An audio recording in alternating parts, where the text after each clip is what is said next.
Om Swastiastu. Pada hari ini, saya akan memberikan praktek bagaimana cara untuk mengatur keuangan.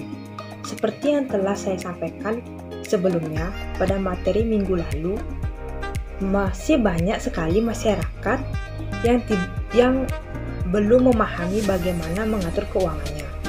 Dilansir dari portal investasi, maksud dari financial planning sendiri adalah sebuah bentuk evaluasi komprehensif dari keadaan keuangan investor masa sekarang dan masa depan. Perencanaan keuangan juga merupakan sebuah proses di mana Anda sebagai seorang individu akan berusaha untuk memenuhi tujuan finansialnya melalui sebuah implementasi rencana yang komprehensif. Sebuah konsep perencanaan keuangan membutuhkan sebuah tujuan finansial yang mau dicapai. Anda juga harus mempunyai jangka waktu yang tepat mengenai beberapa lama Anda ingin mencapai tujuan utama Anda. Buatlah action plan yang jelas agar Anda bisa membuat jalan yang terencana untuk bisa mencapai tujuan finansial Anda secara tepat waktu. Sebuah perencanaan keuangan yang baik akan memudahkan Anda untuk menunjukkan kemana arah dan tujuan dari kondisi keuangan Anda. Untuk lebih jelasnya, saya akan menjelaskan dengan mind mapping yang telah saya buat sebelumnya.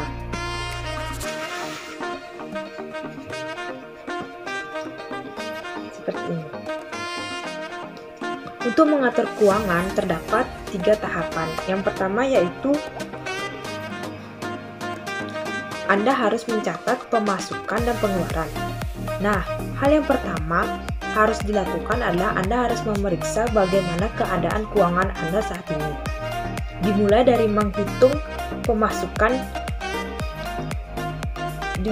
dari menghitung berapa banyak pemasukan yang Anda dapatkan setiap bulannya dan catatlah sumber dari mana saja.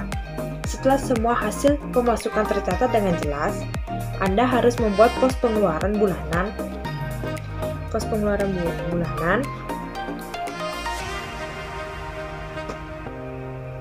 Dalam merencanakan keuangan Anda, catatlah apa saja yang harus menjadi pengeluaran tetap Anda setiap bulannya.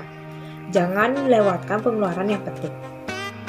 Dengan membuat pos pengeluaran bulanan, Anda jadi bisa tahu berapa banyak uang yang Anda butuhkan setiap bulannya. Selain itu, kalian juga bisa menyisihkan pengeluaran apa saja yang tidak kalian perlukan dan mengalokasikannya pada pengeluaran lain atau pengeluaran yang tak terduga agar kalian bisa mempersiapkan apabila terjadi sesuatu dalam satu bulan perjalanan keuangan. Yang kedua yaitu menyusun perencanaan anggaran.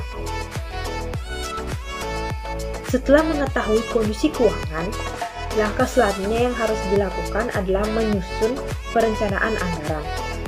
Pada tahap ini, keuangan kalian dibagi menjadi beberapa pos.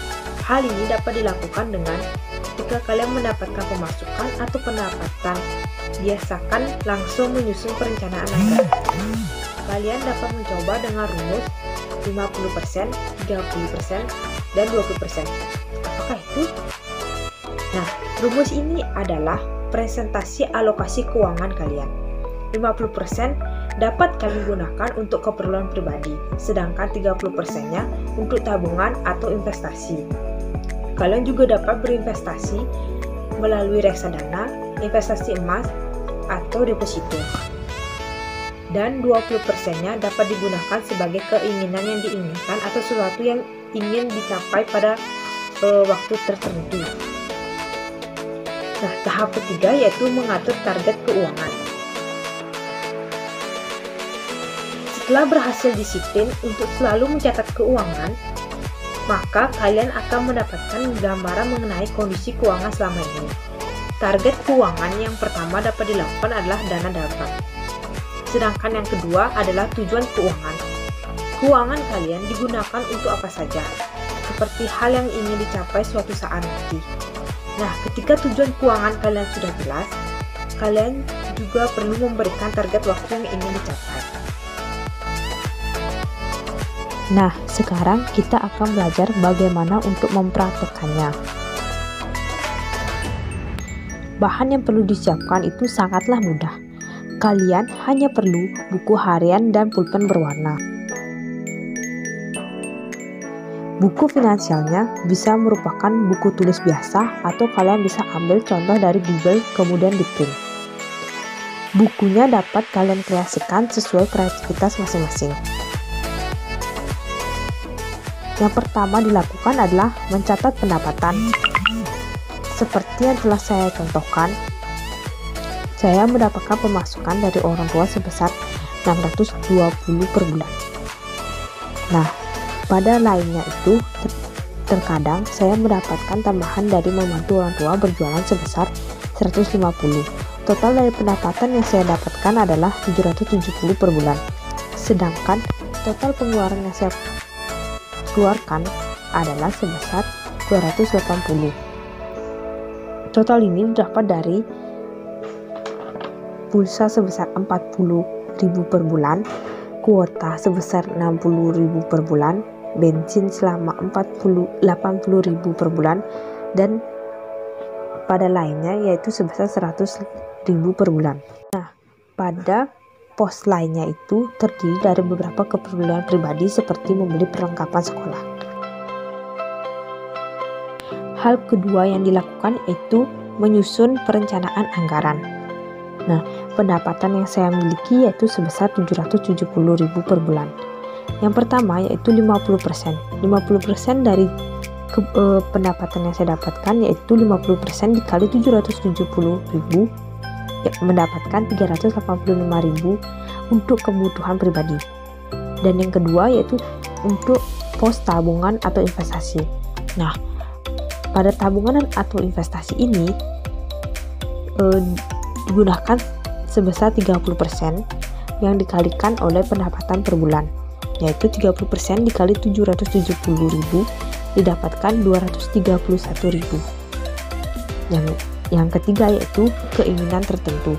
Nah, pada pos ini yaitu keinginan apa-apa saja yang kalian inginkan pada bulan tertentu yang dipresentasikan sebesar 20% dari pendapatan per bulan. 20% dikali 770.000 yaitu sebesar 154.000 per bulan. Pada pos keinginan tertentu ini dapat kalian gunakan sebagai dana untuk bersenang-senang. Kalian dapat berbelanja atau menonton film sesuka hati pada hari-hari tertentu bersama teman-teman kalian. Jadi pada pos keinginan tertentu ini merupakan free finansial, yaitu dapat kalian gunakan untuk kesenangan tertentu.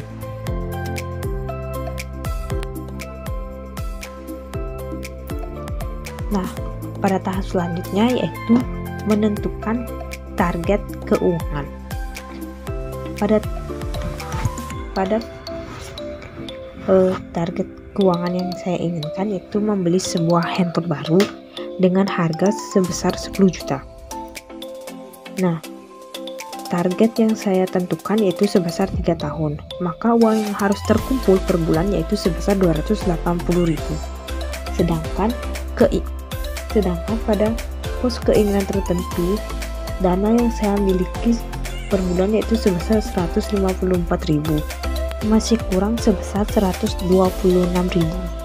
Untuk menutupi kekurangan tersebut, maka saya harus mengurangi beberapa pengeluaran saya.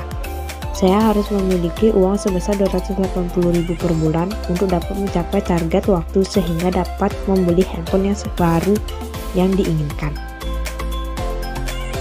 Nah, sekian praktek mengatur keuangan pada hari ini. Semoga materi ini dapat bermanfaat bagi kalian semua, dan semoga Anda dapat mengatur keuangan Anda dengan sebaik-baiknya. Akhir kata, saya ucapkan terima kasih.